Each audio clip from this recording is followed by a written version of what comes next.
The topic for today, healing from toxic connections. Let me ask you, how many of you have ever felt emotionally exhausted after time or after spending time with someone who's supposed to care about you? You know that feeling when your phone buzzes with their name and instead of joy, you feel dread. So, welcome to the world of toxic connections where love becomes a leash and care becomes control.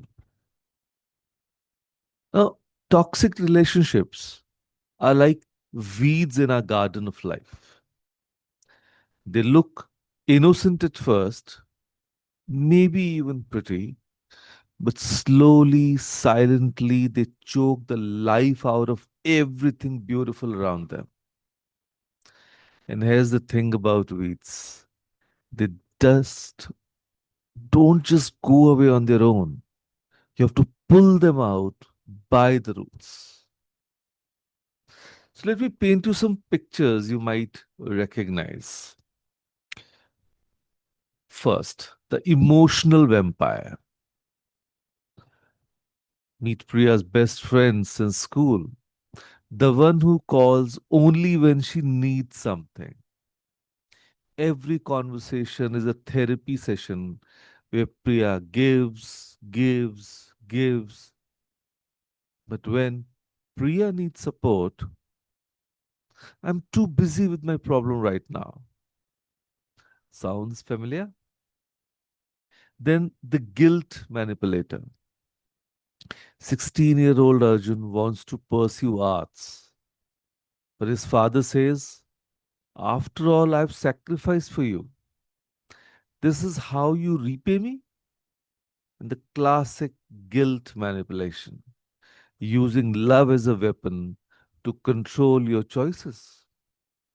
Then the disrespect specialist, Mira's mother in law, who publicly criticizes her cooking, her career choices, her parenting, all while saying, I'm only trying to help better.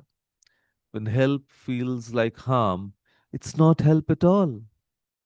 So these connections leave you feeling drained, confused, and questioning your own worth. You walk on eggshells, constantly wondering what you did wrong. And here's what nobody tells you about toxic relationships. Sometimes the most loving thing you can do is to step back. And that's terrifying, especially in an Indian culture where we are taught that family is everything, that friendship means loyalty no matter what. But here's a revolutionary thought, you can love someone and still protect yourself from them. Emotional detachment isn't about becoming cold or uncaring. It's about grieving what could have been while accepting what actually is. It's about mourning that perfect relationship you hoped for while choosing your peace over their chaos. You know, the importance, the choice that changes everything. Every day you make a choice. Do I choose healing or holding on? Holding on feels familiar. It's the devil, you know. But hearing or healing is scary because it means admitting that someone you care about isn't good for you right now. I know a woman who spent years trying to fix her relationship with a critical sister. She kept thinking, if I just do this one more thing, if I just prove myself once more. But you can't fix someone who doesn't think they are broken. You can't change someone who doesn't want to change himself. So the day she chose healing over holding on, she didn't stop loving her sister. She just stopped letting her sister's opinions define her worth. So here's a beautiful truth: it's okay to love someone from afar. You can wish someone well without being in their daily drama. You can hope for their happiness without sacrificing your own. And you can care about someone without carrying their emotional baggage. So, this isn't giving up on them, it's actually refusing to give up on your own self. So, before we end, I want to give you three practical tools. First, the forgiveness letter. Remember, we did this exercise a little while ago, some in the previous sessions, that write a letter to the toxic person, pour out everything you feel, your anger, your hurt, your disappointment, and then don't send it. This isn't for them, it's for you. It's your way of releasing what you have been carrying. The number two, the growth list. Make a list titled People I Need to Detach From to Grow. Be honest, be brave.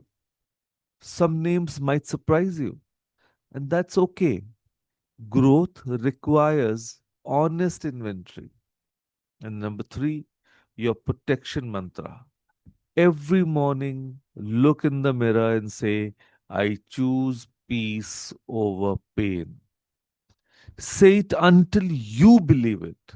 Say it until it becomes your automatic response.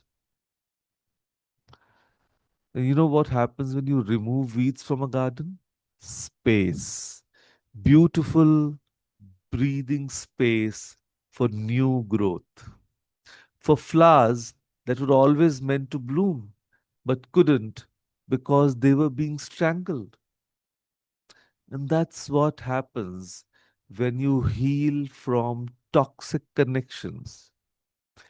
You don't just remove negativity, you create space for love, joy, and relationships that actually nourish your soul. So, your life is your garden. You get to choose what grows there. So, here's my challenge to you this week: identify one toxic connection that's been choking your growth. Maybe it's a friendship that only takes but never gives. Maybe it's a family member who uses guilt as currency. And maybe it's your own inner critic that sounds suspiciously like someone else's voice. So choose healing, choose growth, choose yourself. Because you deserve relationships that feel like sunshine, not storm clouds. You deserve connections that help you bloom, not the ones that keep you in the dark. Your future self is waiting for you to be brave enough to pull those weeds. Will you?